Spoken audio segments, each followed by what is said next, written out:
Hello, this is Caly. Thanks so much for joining me today. I am so excited to be here to share the Memory Box STAMPtember exclusive this year for Simon Says Stamp.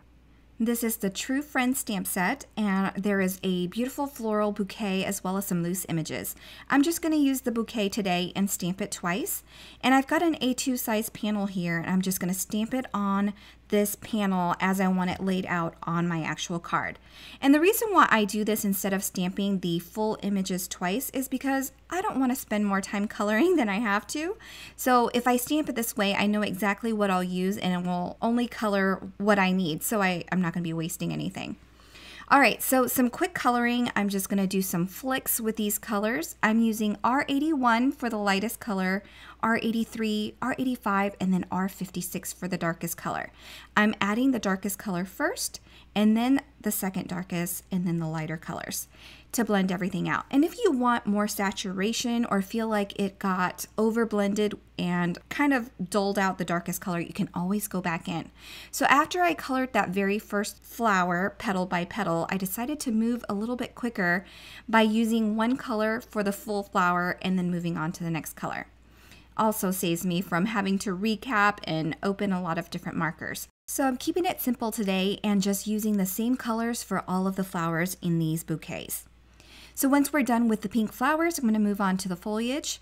I'm using G16 for the darkest here on these stems, and then moving on to G05 and then G02 for the lightest shade.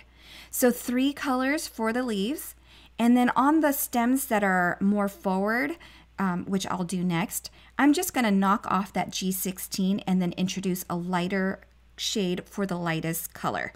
So that will be G00. And that just gives it a little bit more contrast, like leaves in the back are a little bit darker than the leaves in the front.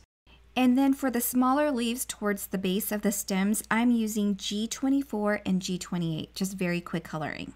Moving on to the flower centers, I am using Y15 and YR24 to blend the 2 yellow colors together.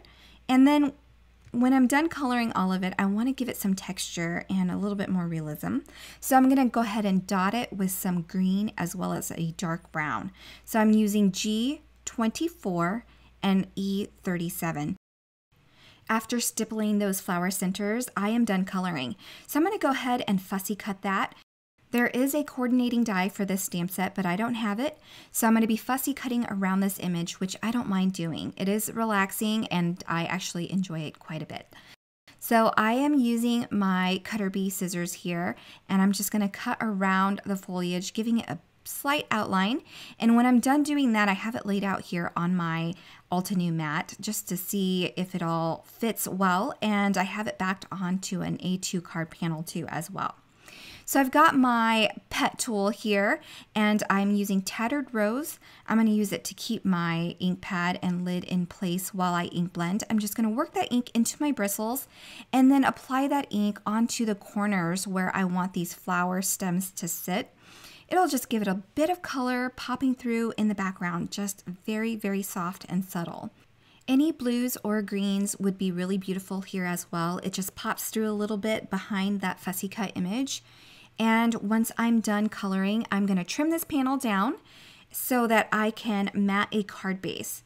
Now at this point I decided I didn't want it to sit at the trim lines where I cut it because they got too close together.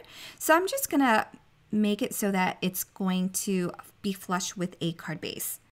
It does make it a little bit more interesting in my opinion, and I don't have to cut off any of the coloring that I just did. I used some Simon Says Stamp dot tape runner to adhere this ink blended panel to my card base. And now I'm going to use some double-sided foam adhesive to fill the back of these bouquets to attach to my card, give it a little bit more dimension and a little bit more interest. When I go to adhere it over this card, I'm going to make sure that the bottom and side cut edges are going to line up with my card base. So I have that done, and I'm going to go ahead and use my white gel pen to go around this image and add lots of lines and highlights. Doing splatters here instead of the white gel highlights would also make the card very interesting and fun. Then I'll put the whole card inside my MISTI and stamp the sentiment using the VersaFine Clair Nocturne Black ink. Last but not least, I'm going to add some sequins to my card. I'm using the Trinity Stamps Soapy Bubbles, and I'm using the Craft Tacky Glue from Simon Says Stamp to adhere them using my embellishment wand. And that finishes my card for today. I really hope you enjoyed this STAMPtember exclusive. I'd really love it if you gave this video a thumbs up and subscribe if you're not already a subscriber. Thanks so much for stopping by. I have 2 more cards to share with you if you're interested in seeing more. Otherwise, I hope you all have a great day. Bye!